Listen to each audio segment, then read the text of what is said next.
Hello everyone. Today we're going to cover load cell setup and operation. We're going to go over the basic setup and operation and how to configure a load cell and the load cell expansion module into your application and for use with your PLC. I am Michael Poles. I'm an applications engineer here at Unitronics, and I'll be walking through this. Be walking through this with you today. First, we're going to cover the load cell basics. Basics of a load cell: it is going to be a strain gauge, which is used in control applications to convert a force into an electrical signal. Unitronics I/O expansion modules are intelligent I/O capable of receiving analog values directly from the load cell itself. With the load cell, you can read multiple values, including the net weight, the gross weight. You can acquire a tare. You can read the net minimum or maximum. You can also read raw values, and you can read the scaled value. However, we're only primarily using the net weight and gross weight for most of your applications, and then the tare if required. The raw and scaled values are used primarily for troubleshooting purposes. So we'll cover some net and gross weight. To define net and gross weight is the total weight of an object, that is the contents and the pallet or container it's contained with. And that's the total weight, or gross weight. Net weight is the weight of the product alone. For example, if you had a bunch of concrete blocks on a pallet, it would be the weight of the pallet deducted from the total, so you get only the weight of the product. The action of subtracting the weight of the pallet from the total weight is called the tare.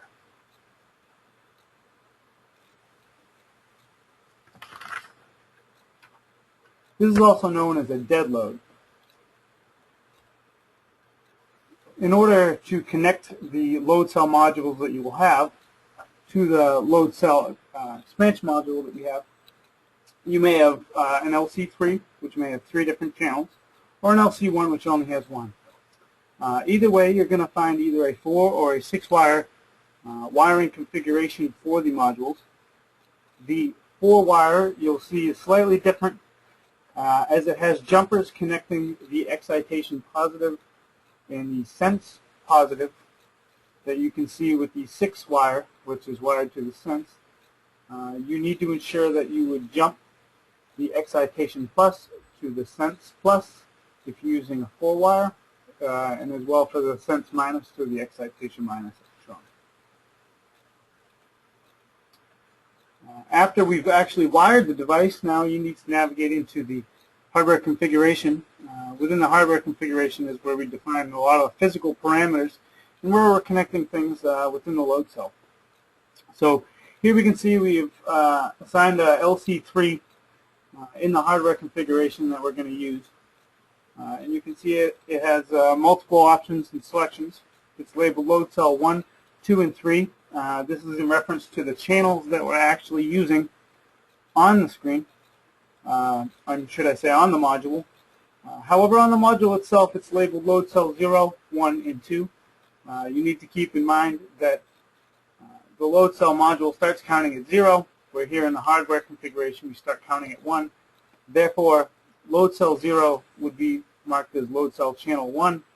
Load cell channel 1 on the module is 2, and 3 as well accordingly would be 2 on the module. You also need to ensure that you select whether or not this is in use or not. If you select in use, this will help with the process. If you're only running one load cell module or one load cell channel, it will run faster than if you are running 3 load cell channels. So it's very important that you select in use or not, or leave it unchecked if it's not in use, and this will make an extreme difference with your processing.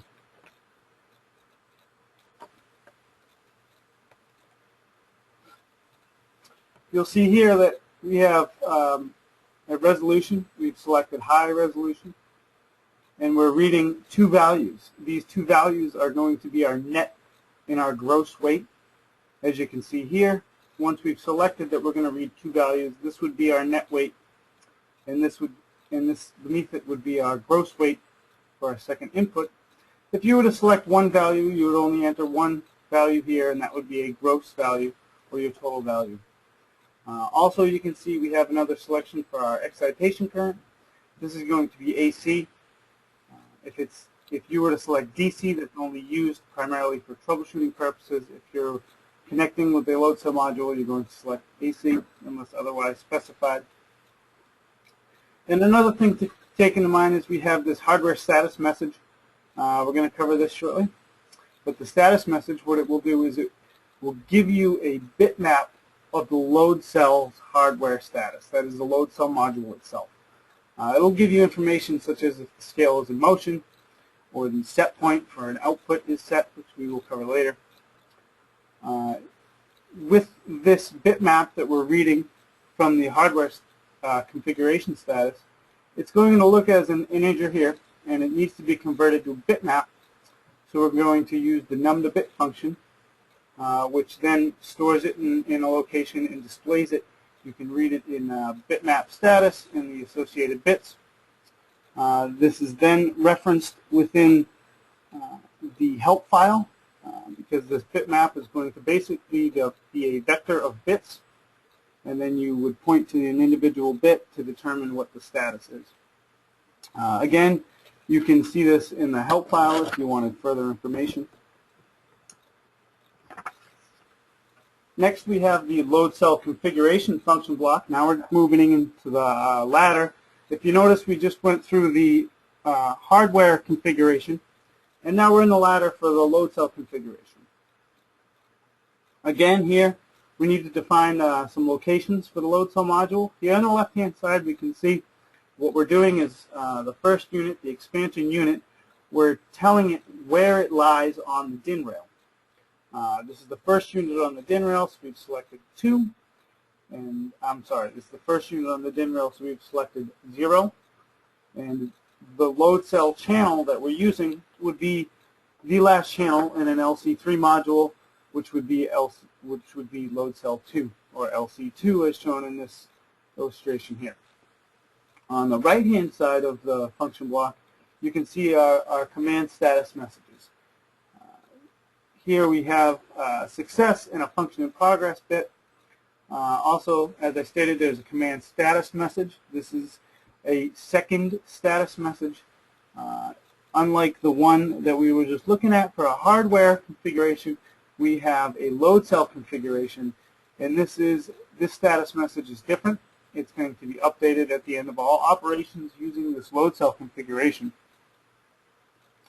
It indicates error status for all processed operations of the configuration, such as communication errors or timeout, command is carried out successfully, and other basic operations. And you have to keep in mind that this is in decimal format, so we will not need to convert this. And again, if you need to know the status, you can always reference the help file, and it will list the information pertaining to the status from the load cell. Now, once you've set the basic configuration for the load cell, each channel is required to have a scan associated with it. So if you had channel 0 and channel 2, here you can see you would put 2 scan function blocks in, one for each channel. You're going to connect it directly to the rail. That way it will run every single scan to ensure that you are reading the load cell appropriately.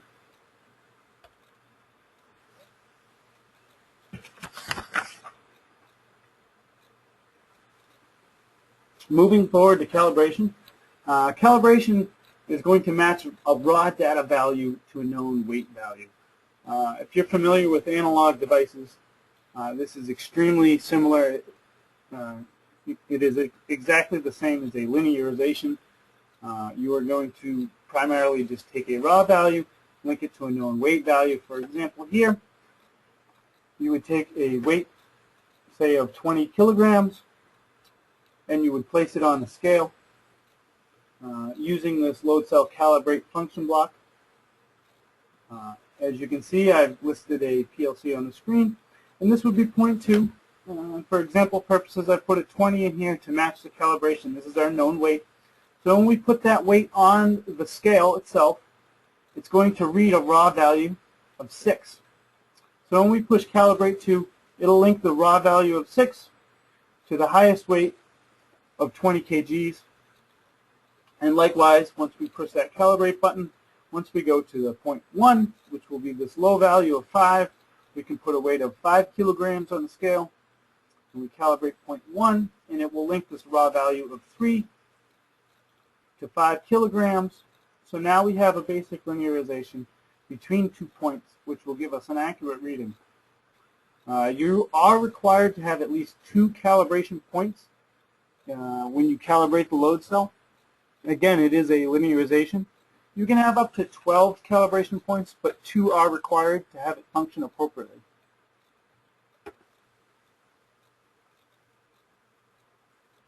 Once you've set the calibration points, in the event of a power outage, a reset, or power up, you can lose your calibration points and some other associated data. So in order to protect yourself, you can use the save calibration function block. It's extremely easy to implement, and it will save you much time and effort because it will protect your calibrated points, any tare and zero values you have applied, and input range settings if you've defined them. This will burn the information to the module's EEPROM,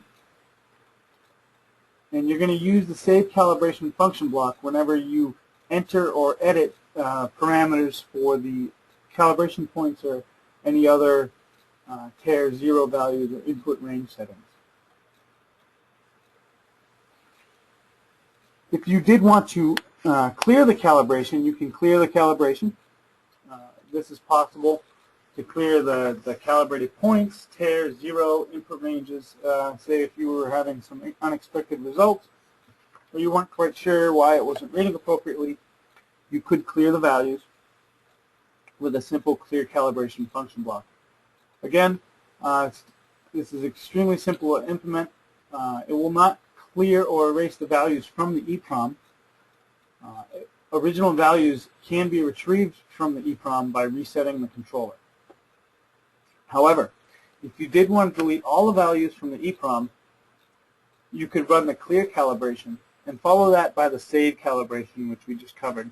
This will ensure that it will clear all the information and then saves, basically it will save zeros or save blank data to the controller to ensure that it has been cleared. Now we're going to cover the tare. Performing a tare, as we had discussed briefly earlier, is basically taking the gross weight and subtracting the weight of the container, or compensate for the container or bin when weighing objects or items. This is also known as a dead load. So I have here a Unitronics truck, and for example purposes, we're going to drive the truck on the scale, and then you'll find that the net weight and gross weight are the same at this point, which is 2,500. This could be 2,500 pounds, 2,500 kilos. It could be a very small 25-ounce truck, or it could be whatever unit you wish it to be. For example purposes, I've just used whole numbers like 2,500. So now we're going to acquire a tare on this. So once we're on the scale and we have an accurate reading, we get ready to acquire the tare with a gross weight of 2,500. And once we apply the tare, our net weight comes to 0 because we have deducted the weight of the container. Basically, this is the container. So now we know we're ready to weigh an object. So once we have a box here that we're going to get ready to weigh, we throw it in the truck, and now we can see that our gross weight is at 3,000. This would mean that our net weight is going to change, and now we can see that our net weight has risen from 0 to 500 to show the weight of the box, and our gross weight here, as we can see, is our total weight, which is 3,000.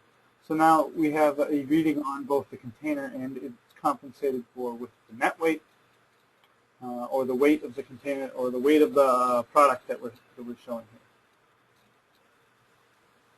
here. There's also a couple other things you may find. What if the scale does not display 0 when it's empty? There's a possibility that this could happen. But why? Why does this happen?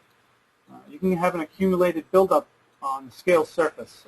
Dirt, dust, oil, grime, things happen. And if you have a large scale surface, it is expected to change. Also, temperature variations affecting the load cell device can cause a variation from 0.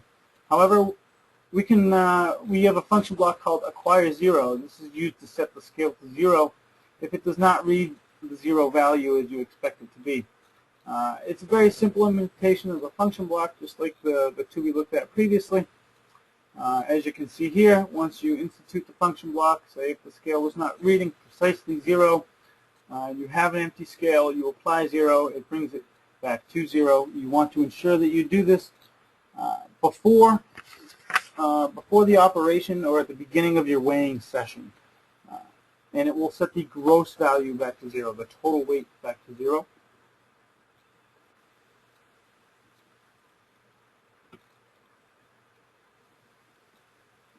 We have a motion band. What the motion band is, you can enter a value, basically a numeric value, and it will determine the amount of weight change on the scale, or the module sees to decide if the scale is in motion. For example, I have a current weight right now, as we can see on this green line, which would be 300 grams. If we have a motion band set at 200, what we're expecting to see is a change in weight of over 200 grams in order for the scale to recognize that new weight has been added and that we are now in motion and the scale is moving. This goes plus or minus, and you need to, if you need to ensure that your motion band is not too high for your process. For this example, say if we were to add 200 grams, or should I say 250 grams, the motion band would turn on because there was a change in the scale. The reason we use this is if you are adding or subtracting weight from the scale needs time to settle. Just like it would if you were to get on your bathroom scale. The first few numbers that you look at are probably not going to be extremely accurate. It does the same thing. Your scale is settling, and it is in motion. So until it settles out and is beneath the weight change of this 200 grams, this scale will be seen as it's adjusting and that it is in motion. This is reflected in bit 0 of the hardware status, of the load cell hardware status. If you recall, this was we were monitoring the bits with the num2bit function. And again, this was the one that was set within the hardware configuration.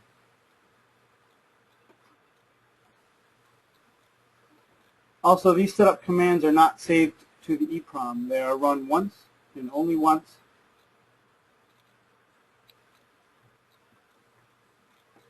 We also have a filter and round feature. This is used to smooth out the load cell reading, say if it was jumping up and down. We can see here that there are three primary values that we need to enter. You will round the values with this will. It will round the output values of the load cell. Here we can see it's rounded by 2 in this illustration here. And we also have settling time. This is the amount of time the filter requires for the load cell to settle out. And we also have an active band. And this is the amount of change in which the filter will be active. So I'll see if I can define this a little bit better as we work backwards through it. Also, if the motion band is on, the filter's active band must be equal or higher than the motion band. Okay. So what this means is, if the active band, if we set, for example, if we set the active band to a value of 10, what that does is it ensures if the value is within this band or within this range, that's when we are going to calculate the rounding feature, and we have a settling time here. So as long as we are within the active band that we have set, this function block will run.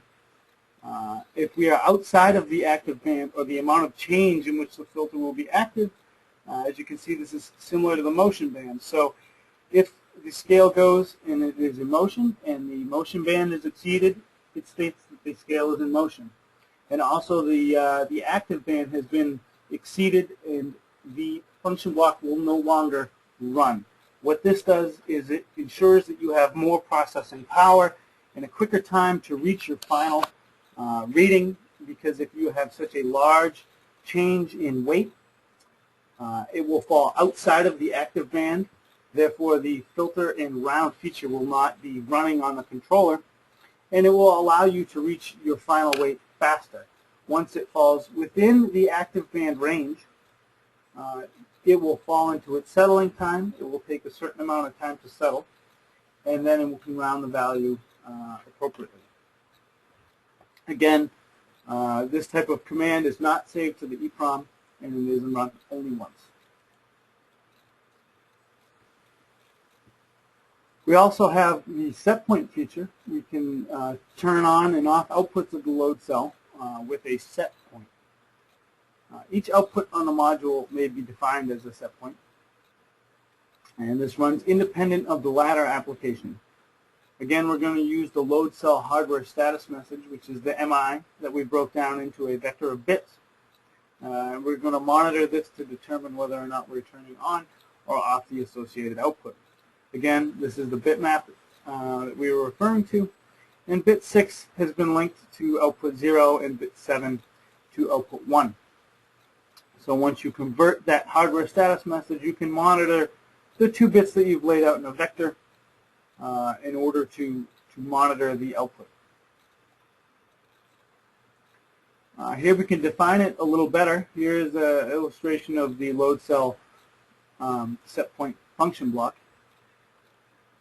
We select a few different parameters, as you can see here. We'll step through it, which is your set point, which down here is manually entered. For our purposes, we're going to do this on the HMI. Then what you would do is you want to select whether it's going to be a net gross or net min and max weight. You select the physical output that you're going to use, either output 0 or output 1 on the module. And we also have the activation type. There are 4 different activation types. I'm only going to illustrate the first one now. This is our normal state. It's an open activation when it goes high. So what we will do here is, you can see as we're approaching the set point, which I have discussed, we have a set point value here which we're manually entering. We will approach the set point, and when we hit this set point right here, for example, say it's 100, a whole value of 100. When we hit 100, output 0 will turn on, and then it will stay on, and then it will drop through this hysteresis band, which we have to define, which is our set point hysteresis. And here we can say it's set to 20. So if this is 100, this hysteresis band is 20, this value here would be 80. So as you can see, the output value as it is hit 100, our output has risen to high, and it is 1. As you can see, it's dropped below 100 here. However, we've included this hysteresis band to eliminate the flickering of the output until it drops down below this low value, which would be 80, and then you can see that the output will then turn off. That's what we have so far for the presentation. Now we can step forward into how we're actually going to incorporate this in the ladder function.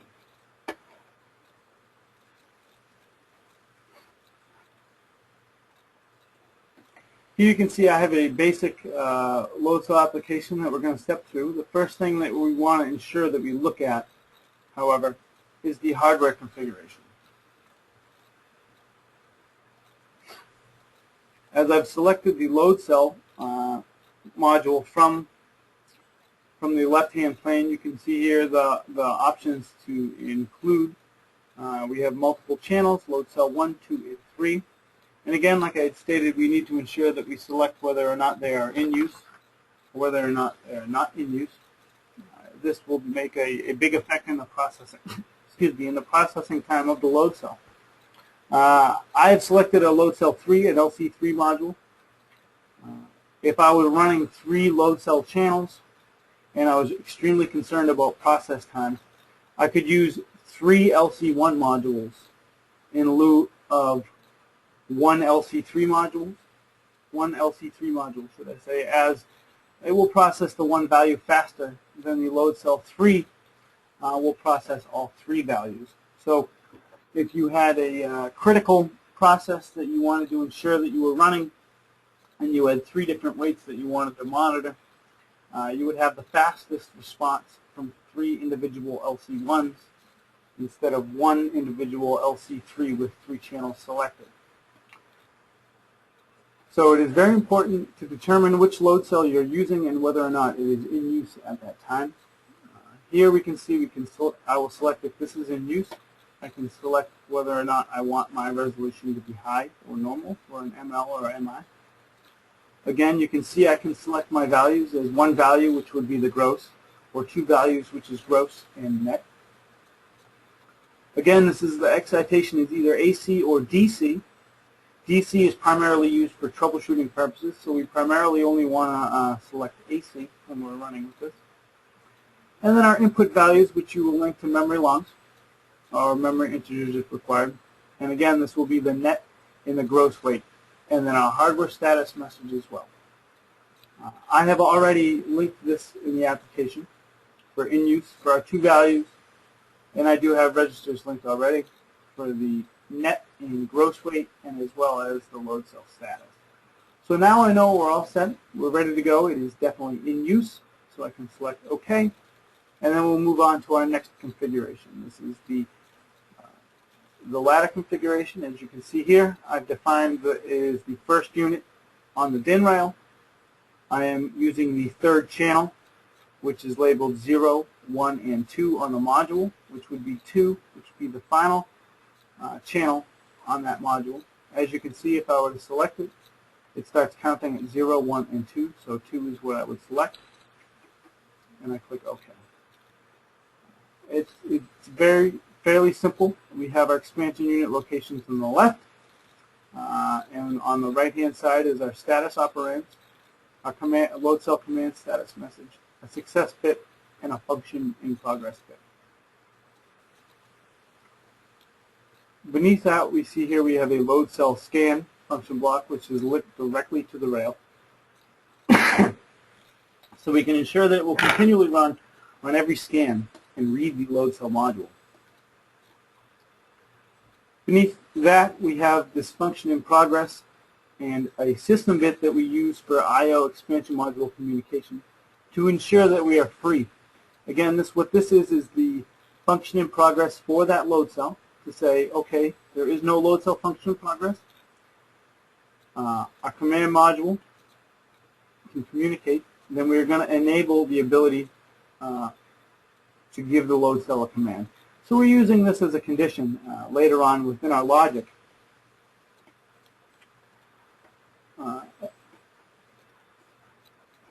Primarily what we need to do now is, once we've established the basic configuration, if you recall, we need to calibrate our 2 points. So there's a standard method we use to calibrate and to run these type of processes. I'll step you through that. Within the HMI, I've already configured the locations where I'm going to enter these values. I will walk into them right now. This will be on my calibration screen, where you can see I have calibration points for point 1 and point 2. And this register location is going to be ML2 with the keypad entry and a button that I'm going to use to calibrate it, which we can see here is going to be MB7. So I'll get working to run this calibration. This is where we're going to enter it. So once we get back into our ladder, we are going to need to trigger that information and actually run a calibration process for the controller. So we can see here, I'm going to calibrate point 1, and I'm also going to run the save calibration. I'll show you how to do that as well. So we're going to start that right here. It says pressing calibrate point 1 will start the calibration process for point 1. So we're going to put a trigger command here, and then it's going to be followed here by the actual process.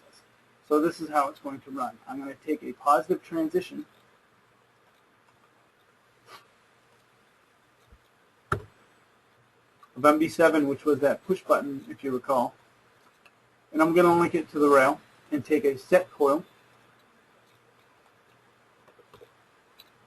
which is going to be MB2. This is controlling the calibration for point 1. So now we can see when I push that button, it's going to set this bit. And then in the next net, I'm using this to control the process. So now what I will do is take another direct contact and link it to the rail. This is going to be MB2. As we can see, we've pressed the button. We have set the bit to calibrate point 1. And now we need to ensure that there is no load cell function in progress already, which is MB10. And if there is no function in progress, then we can calibrate the points. Much like the rest of our load cell function blocks, we'll find that under the function block menu here, and again, the load cell. I'm going to work with the calibration, so I will select calibrate point, and I will just put it in the net. As we can see, it's fairly simple. It tells us, okay, what point are we calibrating? As I said, we can calibrate up to 12 points. Here, this is going to be point 1, so I'll select point 1 and OK. And now it's looking for calibrate to weight. What is the weight? If you recall, this is a known weight I'm going to calibrate it to. So this was that value that I had on the HMI, and this was ML2. Again, this is going to be a manually entered weight. This is not coming from the load cell. This is a known weight that you're calibrating to, so you're going to enter it on the HMI in the select OK. Connect these two function blocks. And now we can see, after this, what I'm going to place is a reset coil for the MV2 set calibration 1 point. When I include this reset bit, this is primarily what we're looking to do. I'm also going to reset MB10 to ensure that we can give the load cell another command. And what we've done here is ensured that this process will run, provided if the load cell is running and there is a function in progress already, and I am running the calibration. If I were to push the calibrate point 1 and there is a function in progress, this bit will set. I will be able to run through set calibration point 1 because the bit is set. This will ring true. However, if there is a function in progress, if there is a function in progress already, the MB10 load cell command, this will not be true. So therefore, my controller will not calibrate the point for point 2. This is why we use this set control. So when I press the button, it will stay set until the controller is free of commands. Then it will proceed, calibrate the point, and then reset the bit to ensure that it no longer continues to run. We use this functionality with a lot of communication. You're going to see it used primarily to the rest of the application to ensure any commands that we send to the load cell. If there is a process running, it will put it in queue, and then it will continue to run and ensure that when it's ready to run, it will proceed and then reset itself to ensure that it does not continue to run through the rest of the application. We're also going to do one more thing with this, and we're going to ensure that we write the load cell point to the EEPROM. As you can see, I have my second calibration point here, performed in the same manner. I'm calibrating point 2. However, I have here write to EEPROM, and what that does is it performs the same functionality where it's going to set this bit, it's going to run through, and beneath that we have a write to EEPROM and my save calibration point. So as you can see, all I need to do is trigger this command to to ensure that it runs, and then I will reset the associated bits. So if I want to ensure that I save calibration point 1 before I save calibration point 2, I'll ensure I put a set bit in for MB3 here. So now I'm ensured as soon as I run the set calibration point 1, and there are no load cell commands in progress, it will calibrate the point, it will reset the associated bits, it will set the write to EEPROM bit, and it will write the values to EEPROM.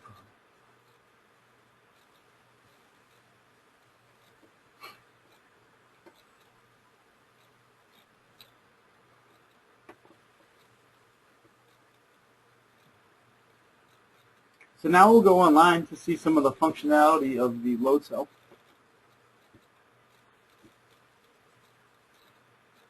Now we'll bring up the HMI.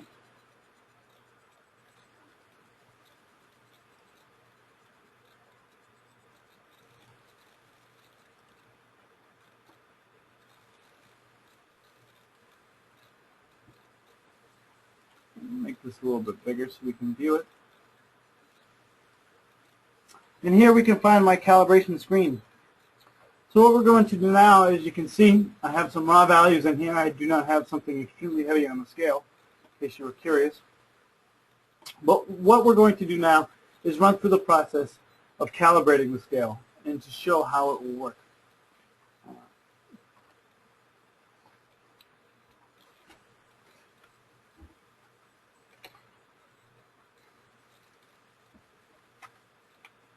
So if I have a known weight like we had discussed, what I will do is I can see the raw value here, and I know my first point is going to be 0, so I can enter my point 1 as 0 like it was.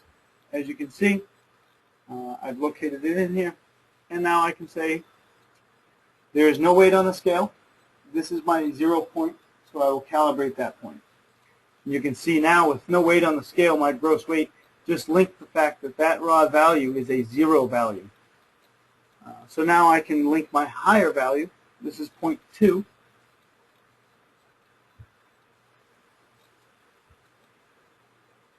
And I will call this 0.2. And again, what I'm going to do, I included 1,000, so I can enter this value, and I will calibrate 0.2. So now you can see my gross weight has changed appropriately. There is a slight variation. It's a very sensitive load cell I'm working with, and you can see it's varying slightly, one value, 2, and if I were to blow on the scale, it actually makes some slight changes as well. It is extremely sensitive. So now I've set those calibration points.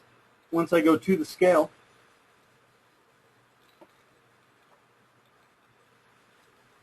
you can see I have some information already contained in here, whether or not the scale is stable and the output is set yet. However, I have not enabled any of this yet. We will get into this shortly. What we're going to do now is go through the process of acquiring the tare, as we had explained.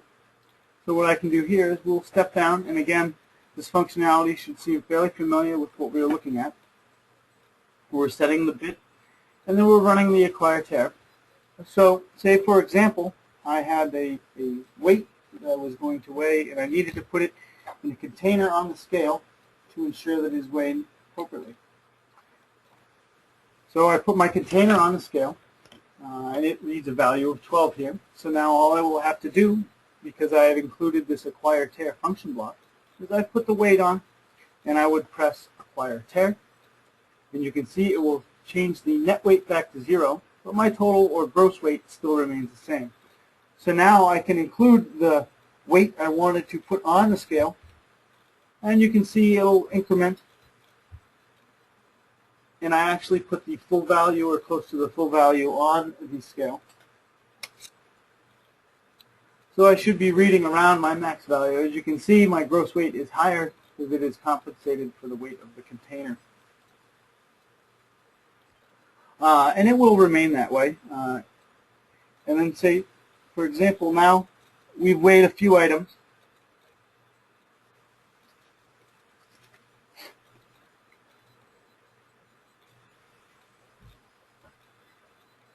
And as we've weighed a few items, the scale has acquired some buildup, some residue. There could be something on the scale that's making it weigh more than intended.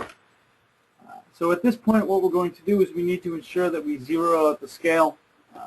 This is how we compensate for that. Again, we can see this function block here. It's run with the same process we're used to with the push button and the set coils. So we need to ensure that we account for this buildup. So as more buildup continues on the scale, if you notice that it's affecting your weight, you can then zero the scale. So I do have this command enabled, so once I press 0, you can see it changes the gross weight back to 0. So if I wanted to weigh some more items now, I would get the accurate reading I was expecting because I have compensated for this accumulated weight, should I say, on the scale.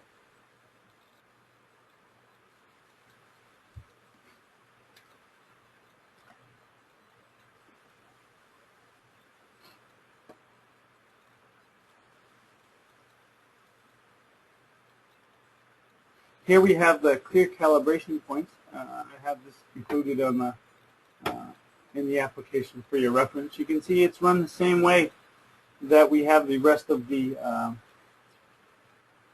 functionality within the controller, where it's a button, a coil, and then it is proceeded with the same manner as the rest. Here we can see our motion band. This is included on our setup screen. I'll go to my next screen. As you can see here, here's my motion band. I have not included it yet. It is set as 0 and linked to MI9, which is this register location here. And again, this push button will trigger the set command, which will run the process. So if I wanted to include a motion band and know if my scale was in motion, say for example, I could put a value in here of 10.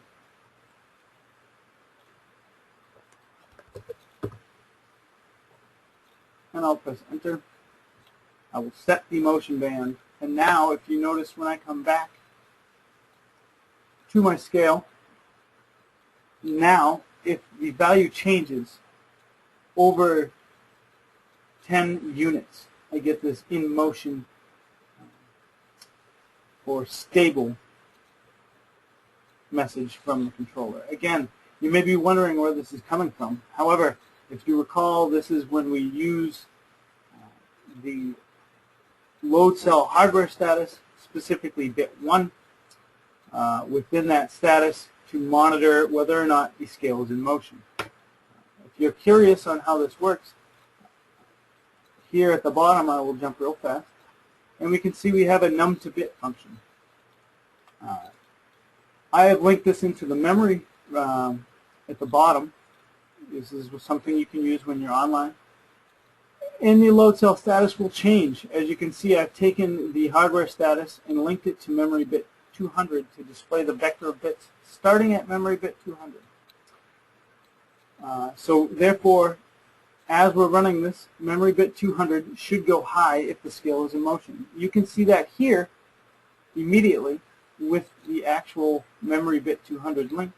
Again, you can see here is memory bit 200 with a vector length of 8, and you can see the first bit in the status goes high when the scale is in motion. So this is how we would run this functionality. So as we step back up, and we are talking through the motion band, which I had set, now we can see how that works.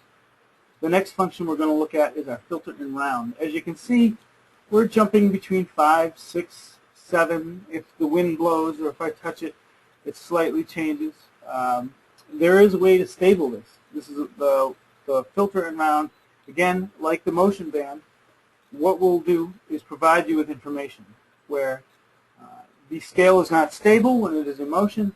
You need to wait until it is stable in order to get an accurate reading.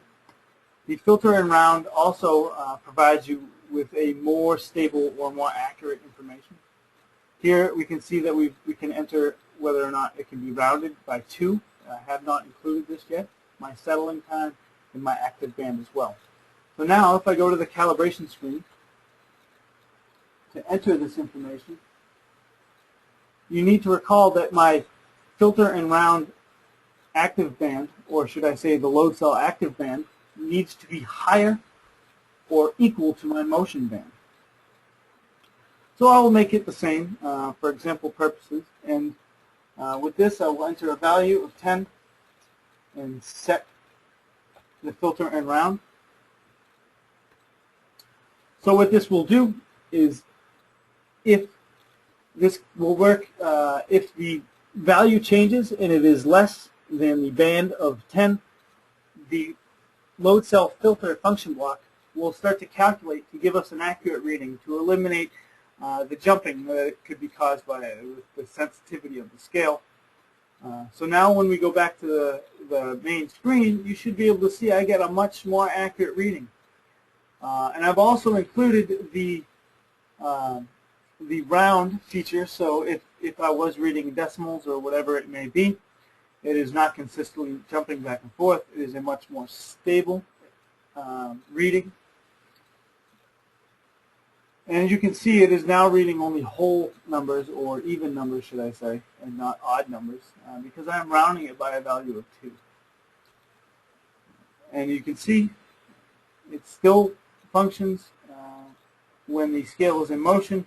What is happening is it will not be active, because if the scale is in motion and the active band is set as high as the motion band, the function block will not process. It gives a faster response time. So only when it falls within the change of 10 or less will it be running and calculating. This will save process time and reading accuracy. The last command that we want to talk about is the set point. This is extremely useful in some applications, especially if you're adding values, or should I say, for example, if you have a grain hopper and you're filling a truck, you want to fill it to a certain weight and then set an output or turn on a light or turn off something. You can use the output for this. So for example, I want to include this set point. It's a very simple feature where I want to do this with the net weight. I want to trigger output 0. This will be the normal state, so when it reaches that set point, it will turn on.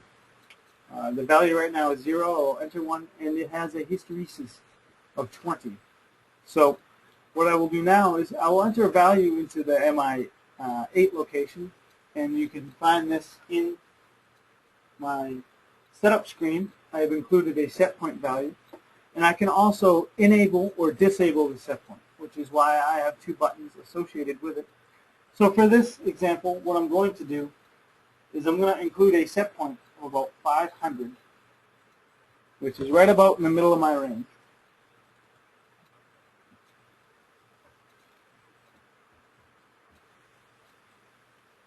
That I will enable. So now we can see, if I go back to my scale, I only have 398 on the scale. My set point is set to go off at 500. So if I add some more values to it slowly, you can see I'm getting up to 450. And now you can see what I have done is I have gone over 500. So it has triggered the output. So, however, I have included a hysteresis of 20. So this will need to drop to a value of 480 before it turns off the set point. So now we can see how that functions by slowly removing some weight until it drops below 480, and you can see the output has turned off again. I will put some more cards on and bring it back up. Once I put some more weight on, it's about 500. Again, it will only turn off once I go below that hysteresis set point, a value of 20, which would be 80, 480 on the controller. So this is how you would use the set point. And this concludes our load cell webinar. If there's any other questions or concerns, you can always email us at support@unitronics.com, and we'll be happy to address any questions you may have. I want to thank you for viewing the webinar today, and